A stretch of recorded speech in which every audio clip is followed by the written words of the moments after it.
Olá, o nosso papo de hoje é sobre um tema bem sério, mas que precisa ser falado. A gente vai se basear no manual do Leonardo Oliva, que é conselheiro em dependência química e, mais importante, vive essa recuperação na pele.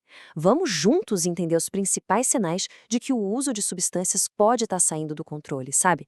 Entender como a doença age e, claro, como a recuperação é um caminho real. E vamos começar com essa frase do Léo, que já chega dando um soco no estômago, né? A ideia aqui não é julgar ninguém, de jeito nenhum. É mais criar um espaço para a gente ser honesto.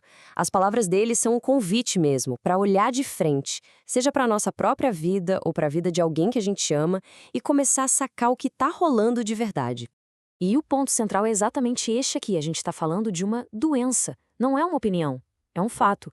A Organização Mundial da Saúde, o DSM-5, o CID-11, enfim, todos os manuais de diagnóstico mais importantes do mundo classificam a dependência como uma doença crônica.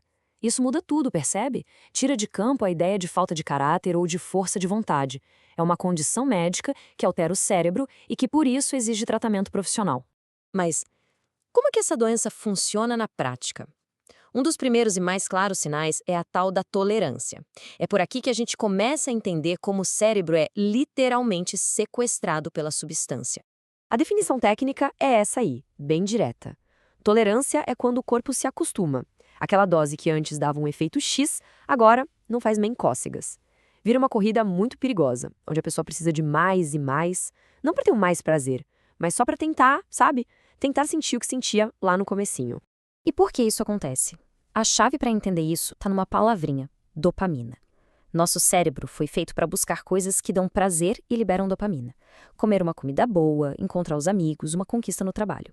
O problema é que as drogas provocam uma liberação de dopamina, assim, em níveis estratosféricos. É uma inundação que a natureza nunca planejou. O cérebro simplesmente pira. Ele não foi feito para isso. E a consequência disso é devastadora.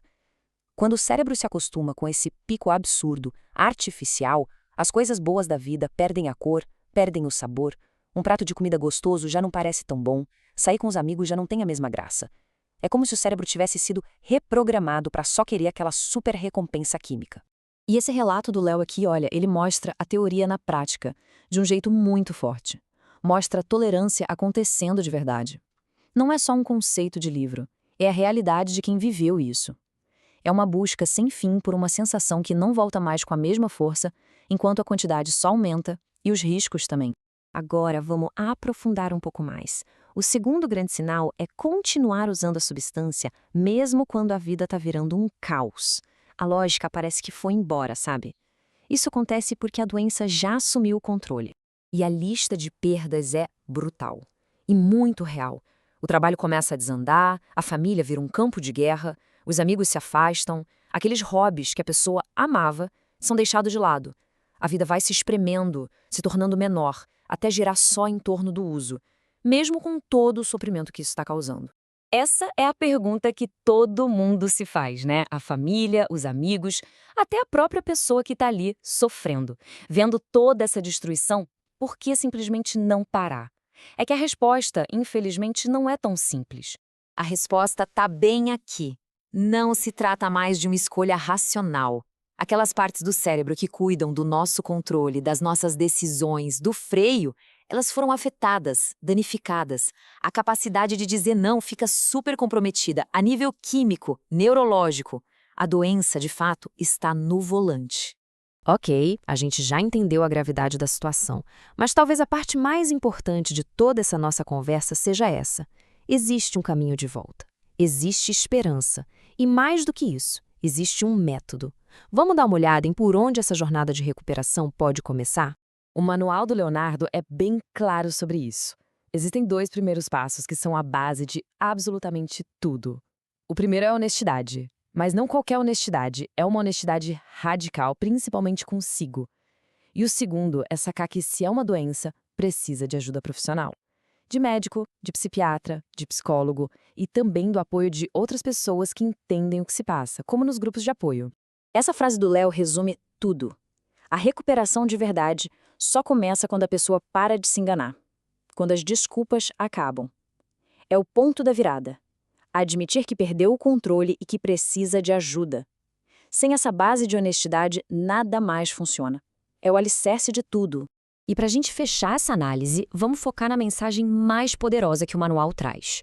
A recuperação não é só uma possibilidade teórica, ela é uma realidade para milhões de pessoas no mundo todo. Esse número aí na tela não é só um número, são 6 anos. 6 anos de recuperação do autor, do Leonardo Oliva, 6 anos limpo. Isso faz a esperança deixar de ser uma ideia e virar algo concreto, palpável. É a prova viva de que a vida depois da dependência ativa não só existe, como pode ser incrível e cheia de propósito. E essa é a grande lição. O objetivo de conhecer esses sinais não é gerar culpa ou vergonha, é trazer clareza. A verdade, mesmo quando dói, é o único lugar de onde a gente pode partir para mudar, para construir um caminho em direção à liberdade. E a gente termina com essa reflexão. Se alguma coisa que conversamos hoje fez sentido, se alguém se reconheceu ou reconheceu uma pessoa querida nessa história, a pergunta que fica é essa. E a resposta, como a gente viu, quase sempre começa com um ato de coragem, que é o de pedir ajuda. Muito obrigada pela companhia